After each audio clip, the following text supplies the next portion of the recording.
Mi nombre es Óscar Rivas, soy padre de familia, mi mayor tesoro, soy politólogo y director de comunicación. Y hoy vamos a hablar de la importancia que adquiere el lenguaje en la guerra cultural.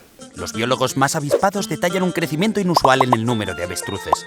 Sus rutas migratorias parecen haber evolucionado, lejos de los tigres y baobabs de la sabana africana. Hoy se avistan avestruces en el bar de la esquina, en el Congreso de los Diputados o incluso haciendo cola en misa. Eso sí, todos comparten una misma característica. Ante el conflicto, esconden la cabeza bajo tierra. Las palabras forjan nuestra personalidad, forjan nuestra memoria, forjan nuestra capacidad de ver el mundo. Los científicos llaman a este fenómeno el efecto avestruz. ¿Tiene solución? Nuestra propuesta: sacar la cabeza del suelo, llamar a los expertos y responder de cara a los debates que se nos plantean como sociedad, sean sobre la vida y la muerte, el sexo de los ángeles o la mejor manera de cocinar un chuletón. ¿Te sumas? George Lakoff, un lingüista de izquierdas, muy brillante, casi todos los lingüistas son de izquierdas, dio mucha importancia a los marcos mentales. Él nos explicaba que cuando uno oye una palabra, inmediatamente se activa en el cerebro un marco. Él habla en su libro No pienses un elefante y lo expresa claramente. Cuando yo le digo a mis alumnos no pienses un elefante, nunca he conseguido que lo hagan. ¿Por qué? Porque esa palabra invita a un marco. ¿En qué pensamos cuando hablamos de un elefante? Pensamos en alguien que tiene las orejas largas, que tiene la piel muy dura y lo asociamos con el circo. Pues bien, cada palabra tiene un significado y ese significado traduce ideas. Esto la izquierda tiene muy claro, por eso da una preeminencia absoluta a la batalla del lenguaje, pero si tuviéramos que valorar la relevancia que concede la derecha a esa batalla sería poca o nula. El resultado es que la izquierda habla como piensa, de acuerdo con un marco ideológico de izquierdas, y la derecha habla como piensa la izquierda, de acuerdo con el mismo marco ideológico. ¿Qué sucede muchas veces? Que escuchamos a representantes de la derecha que hablan como los de izquierda. Es un error. Habla como ellos y pensarás como ellos. Es decir, el lenguaje no es intercambiable. Si tú no te sales del marco de izquierdas, al final acabarás sometido a su propio marco. ¿Por qué? Porque el marco determina una manera de concebir el mundo. Hay un sinfín de palabras inventadas por izquierda. Una que está muy en boga es el empoderamiento, ¿no? El empoderamiento tiene un origen marxista. ¿Por qué pensamos que alguien cuando es obrero ha de ser de izquierdas? Porque lo determina la propia izquierda. El propio Ramón Tamames lo decía hace 40 años, ¿no? El que es obrero y vota a la derecha, al final es tonto. Las izquierdas se interesan por las clases trabajadoras y las derechas no, lo cual no es verdad. Uno de los rasgos de la izquierda actual en España es que para ellos no existe la identidad individual. La identidad es siempre colectiva. Es decir, antes una mujer, por el hecho de ser mujer, no tenía por qué ser de derechas o de izquierdas, ¿no? Y tampoco un homosexual. Para la izquierda esto no es así. O estás con nosotros o estás contra nosotros. Entramos de nuevo a esa visión de lo político que distingue entre el amigo y el enemigo. No hay posibilidad de consenso. Cualquier persona de a pie piensa que la igualdad entre la mujer y el hombre es lo obvio, con lo cual no se opone a ese feminismo. Sin embargo, el movimiento actual no busca la igualdad del hombre o la mujer, busca el exterminio del hombre. Es esencialmente misándrico. De manera que o estás contra nosotros o estás con nosotros. La mujer o es de izquierdas o entonces no odia al hombre. Si no odia al hombre es que es machista. Si es machista también es fascista. Es decir, no puedes pertenecer a un colectivo y no ser de izquierdas. Son especialmente duros cuando tienen que calificar o bautizar al adversario que ellos consideran enemigo, porque pensemos que ellos están en clave de guerra permanente. Lo que hacen es anatematizar, bautizan al enemigo descalificándolo. Si nosotros echamos una mirada retrospectiva, siempre veremos que la izquierda habla de los duros de la derecha. ¿Qué es lo que busca con eso? Pues evidentemente asociar a ese adversario político a un marco. La derecha, por el hecho de ser derecha, es nociva, es irascible, es intolerante y por eso son duros.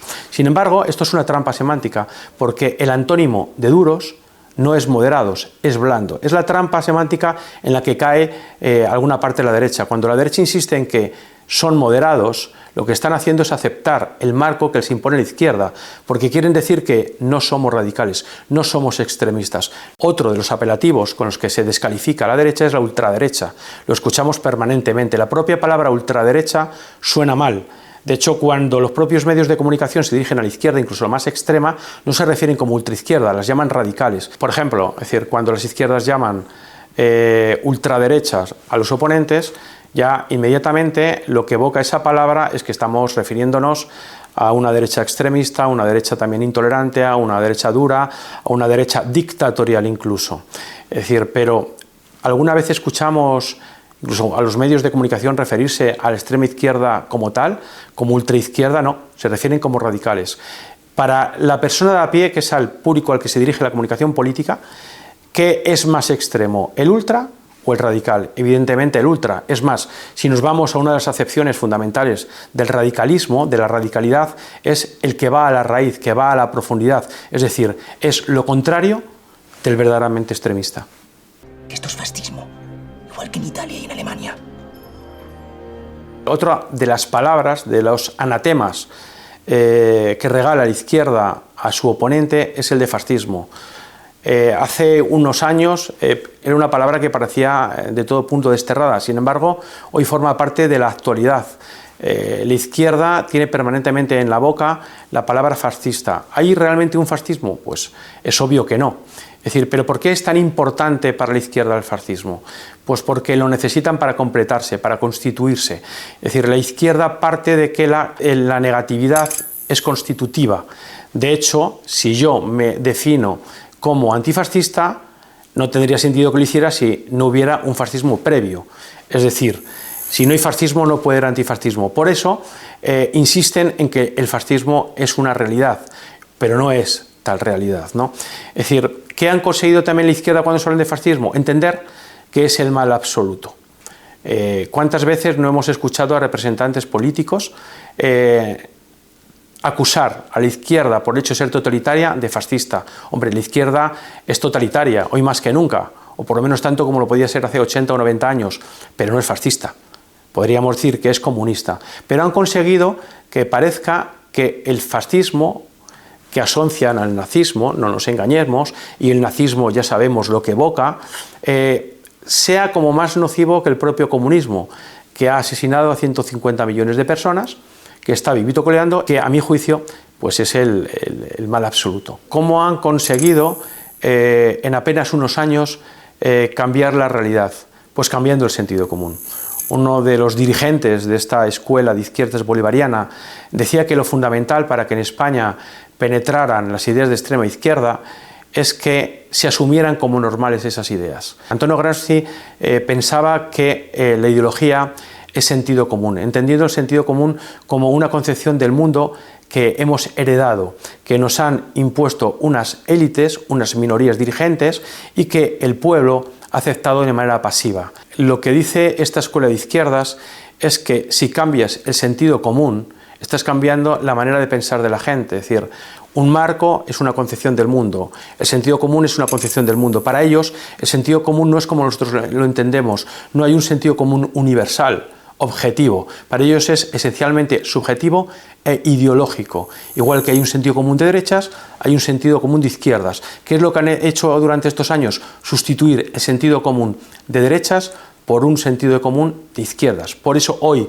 cuestiones que antes nos hubieran asombrado, hoy vemos como un partido ciertamente extremista, incluso que ha podido apoyar el terrorismo, se autocalifica como progresista, incluso marca influencia sobre su propio público.